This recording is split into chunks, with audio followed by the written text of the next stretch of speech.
Untuk mendukung kesuksesan ini di masa pembelajaran di masa pandemi COVID-19, pemerintah juga melakukan relaksasi peraturan untuk guru. Bahwa guru tidak lagi diharuskan untuk memenuhi beban kerja 24 jam tatap muka dalam 1 minggu. Ini yang banyak sekali menciptakan berbagai macam keresahan di lapangan mengenai regulasi tersebut. Jadi guru dapat fokus untuk memberikan pelajaran interaktif tanpa harus mengejar pemenuhan jam. Dan ini akan memberikan fleksibilitas dalam waktu scheduling, ya, dalam berbagai macam interaksi melalui berbagai macam platform, dan juga memberikan fleksibilitas dalam bagaimana bisa melibatkan orang tua di dalam proses pembelajaran tersebut. Berikut. Untuk slide terakhir saya adalah penting sekali dimengerti bahwa proses ini yang begitu sulit di masa krisis ini harus dilakukan secara gotong royong. Semua pihak, orang tua, guru, sekolah, pemerintah, layanan kesehatan, dan masyarakat sipil harus bergotong royong untuk memastikan bahwa anak-anak kita ini masih belajar. Ya, masih melakukan pembelajaran. Tentunya tidak bisa 100% optimal, tapi ini membutuhkan benar-benar partisipasi masyarakat. Ini adalah yang penting dan terkunci. Kita butuh partisipasi orang tua. Kita butuh partisipasi layanan kesehatan dan berbagai macam masyarakat sipil untuk membantu memastikan bahwa anak-anak kita masih terus bisa belajar dengan sehat dan selamat. Terima kasih. Assalamualaikum warahmatullahi wabarakatuh.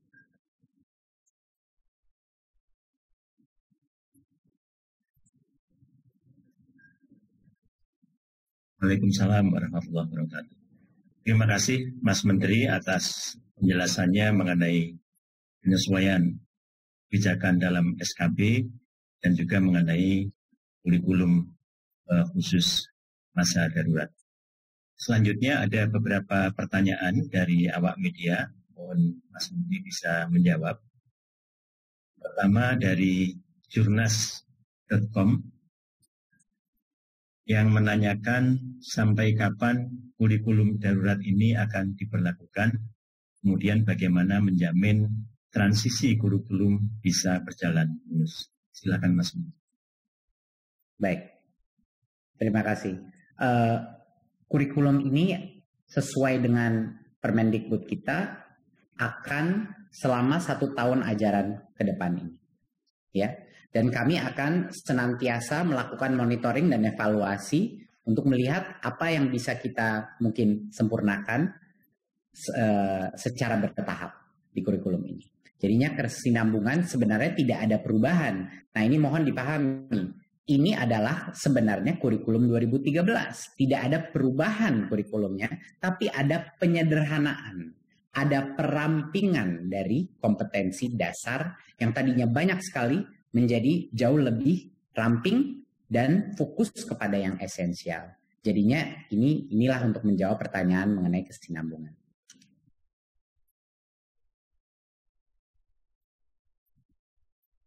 Nggak kedengeran Pak Ainun, di mute. Pertanyaan kedua dari Harian Waspada. Bagaimana bentuk sosialisasi dan pengawasan Kemendikbud terkait implementasi penyederhanaan kurikulum di masa pandemi ini, karena masih ada guru yang terpaku pada penyelesaian kurikulum dan membebani siswa. Ya, inilah alasannya kenapa kita membutuhkan suatu ketentuan yang lebih kuat, yaitu dengan Permendikbud yang lebih formal. Sehingga ini bisa memberikan kepercayaan diri bagi semua kepala dinas dan semua guru dan semua kepala sekolah untuk melaksanakan kurikulum darurat ini. Jadinya secara legal ini menjadi bagian daripada kurikulum formal kita, kurikulum nasional kita. Dan jangan lupa, ini bukan kurikulum yang dipaksakan, ini adalah kurikulum opsi, alternatif yang bisa dilakukan kalau kepala sekolah dan gurunya tidak ingin melakukan transisi kepada kurikulum yang sudah disederhanakan ini, itu juga tidak apa-apa. Ya, jadinya harapan kami dengan adanya Permendikbud ini, kita bisa menjawab berbagai macam keresahan guru mengenai legalitas untuk refocusing kepada yang paling esensial. Dari sisi sosialisasi, kami Kemendikbud akan melakukan berbagai macam, saat ini kami juga sudah telah berkoordinasi dengan berbagai macam kepala dinas. Tapi akan kami kuatkan komunikasi kita kepada kepala dinas mengenai apa saja modul-modul ini, distribusi dan diseminasi modul ini, sosialisasi akan menjadi fokus kita. Tapi pengendalian dan implementasi terhadap satu yang tadi pembukaan pembelajaran tatap muka itu harus dilaksanakan oleh Pemda. Dan untuk yang pelaksanaan kurikulum darurat ini, kami di Kemdikbud siap dan berkomit menjadi pembantu kepala dinas untuk menafsirkan dan menurunkan berbagai macam penjelasan mengenai cara penggunaannya. Gitu. Selanjutnya masih ada satu pertanyaan lagi dari Sinar Harapan.net, yaitu mengenai dana BOS.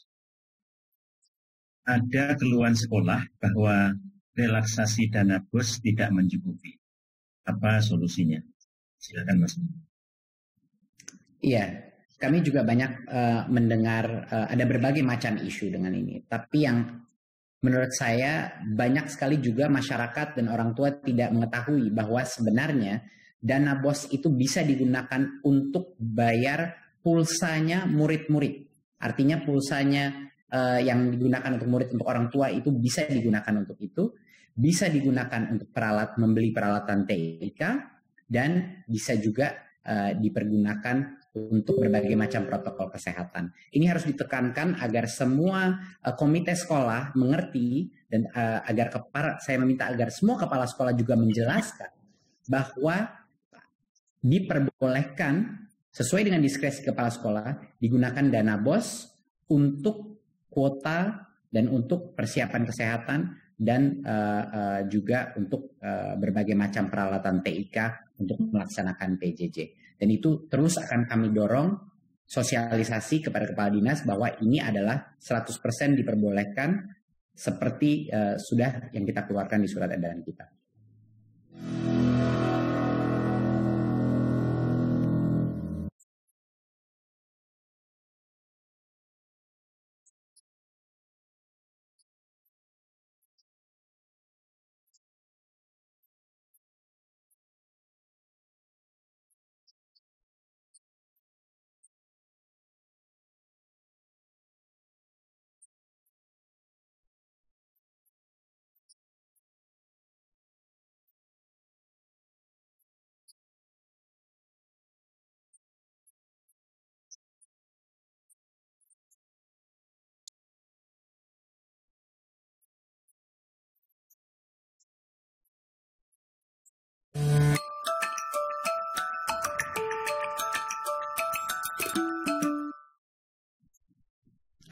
Untuk mendukung kesuksesan ini di masa pembelajaran di masa pandemi COVID-19, pemerintah juga melakukan relaksasi peraturan untuk guru. Bahwa guru tidak lagi diharuskan untuk memenuhi beban kerja 24 jam tatap muka dalam 1 minggu. Ini yang banyak sekali menciptakan berbagai macam keresahan di lapangan mengenai regulasi tersebut. Jadi guru dapat fokus untuk memberikan pelajaran interaktif tanpa harus mengejar pemenuhan jam. Dan ini akan memberikan fleksibilitas dalam waktu scheduling, ya, dalam berbagai macam interaksi melalui berbagai macam platform, dan juga memberikan fleksibilitas dalam bagaimana bisa melibatkan orang tua di dalam proses pembelajaran tersebut. Berikut. Untuk slide terakhir saya adalah penting sekali dimengerti bahwa proses ini yang begitu sulit di masa krisis ini harus dilakukan secara gotong royong. Semua pihak, orang tua, guru, sekolah, pemerintah, layanan kesehatan, dan masyarakat sipil harus bergotong royong untuk memastikan bahwa anak-anak kita ini masih belajar. Ya, masih melakukan pembelajaran. Tentunya tidak bisa 100% optimal, tapi ini membutuhkan benar-benar partisipasi masyarakat. Ini adalah yang terpenting dan terkunci. Kita butuh partisipasi orang tua. Kita butuh partisipasi layanan kesehatan dan berbagai macam masyarakat sipil untuk membantu memastikan bahwa anak-anak kita masih terus bisa belajar dengan sehat dan selamat. Terima kasih. Assalamualaikum warahmatullahi wabarakatuh.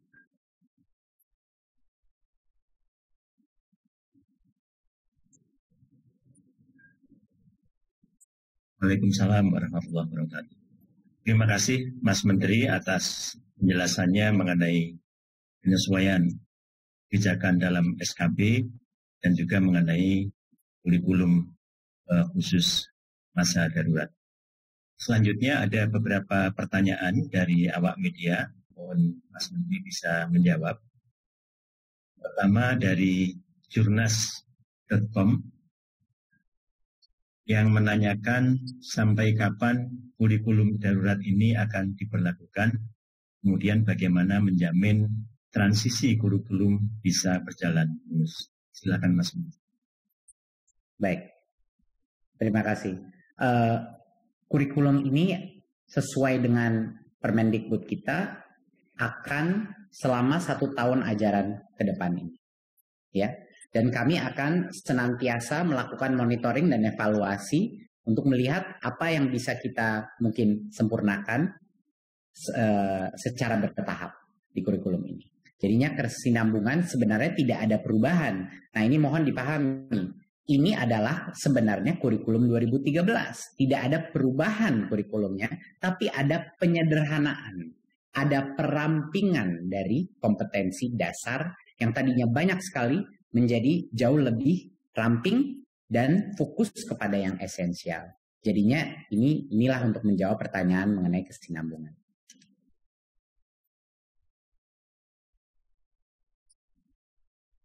Nggak kedengeran Pak Ainun, di mute. Pertanyaan kedua dari Harian Waspada. Bagaimana bentuk sosialisasi dan pengawasan Kemendikbud terkait implementasi penyederhanaan kurikulum di masa pandemi ini, karena masih ada guru yang terpaku pada penyelesaian kurikulum dan membebani siswa. Ya, inilah alasannya kenapa kita membutuhkan suatu ketentuan yang lebih kuat, yaitu dengan Permendikbud yang lebih formal. Sehingga ini bisa memberikan kepercayaan diri bagi semua kepala dinas dan semua guru dan semua kepala sekolah untuk melaksanakan kurikulum darurat ini. Jadinya secara legal ini menjadi bagian daripada kurikulum formal kita, kurikulum nasional kita. Dan jangan lupa, ini bukan kurikulum yang dipaksakan, ini adalah kurikulum opsi, alternatif yang bisa dilakukan. Kalau kepala sekolah dan gurunya tidak ingin melakukan transisi kepada kurikulum yang sudah disederhanakan ini, itu juga tidak apa-apa. Ya, jadinya harapan kami dengan adanya Permendikbud ini, kita bisa menjawab berbagai macam keresahan guru mengenai legalitas untuk refocusing kepada yang paling esensial. Dari sisi sosialisasi, kami Kemendikbud akan melakukan berbagai macam, saat ini kami juga sudah telah berkoordinasi dengan berbagai macam kepala dinas. Tapi akan kami kuatkan komunikasi kita kepada kepala dinas mengenai apa saja modul-modul ini, distribusi dan diseminasi modul ini, sosialisasi akan menjadi fokus kita. Tapi pengendalian dan implementasi terhadap satu yang tadi pembukaan pembelajaran tatap muka itu harus dilaksanakan oleh Pemda. Dan untuk yang pelaksanaan kurikulum darurat ini, kami di Kemdikbud siap dan berkomit menjadi pembantu kepala dinas untuk menafsirkan dan menurunkan berbagai macam penjelasan mengenai cara penggunaannya. Selanjutnya masih ada satu pertanyaan lagi dari Sinar Harapan.net, yaitu mengenai dana BOS. Ada keluhan sekolah bahwa relaksasi dana BOS tidak mencukupi. Apa solusinya? Silakan Mas. Iya, kami juga banyak mendengar ada berbagai macam isu dengan ini. Tapi yang menurut saya banyak sekali juga masyarakat dan orang tua tidak mengetahui bahwa sebenarnya dana BOS itu bisa digunakan untuk bayar pulsanya murid-murid. Artinya pulsanya yang digunakan untuk murid, untuk orang tua itu bisa digunakan untuk itu. Bisa digunakan untuk membeli peralatan TIK dan bisa juga dipergunakan untuk berbagai macam protokol kesehatan. Ini harus ditekankan agar semua komite sekolah mengerti dan saya meminta agar semua kepala sekolah juga menjelaskan bahwa diperbolehkan sesuai dengan diskresi kepala sekolah, digunakan dana BOS untuk kuota dan untuk persiapan kesehatan dan juga untuk berbagai macam peralatan TIK untuk melaksanakan PJJ. Dan itu terus akan kami dorong sosialisasi kepada kepala dinas bahwa ini adalah 100% diperbolehkan seperti sudah yang kita keluarkan di surat edaran kita.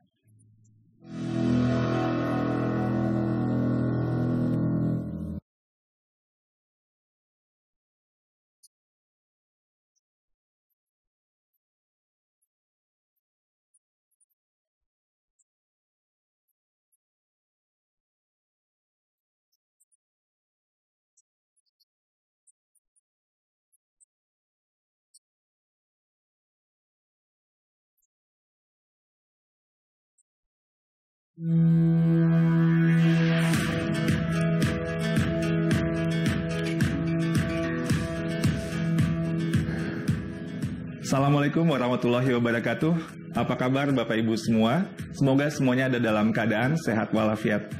Bapak Ibu semua, tantangan yang kita hadapi dalam pembelajaran di masa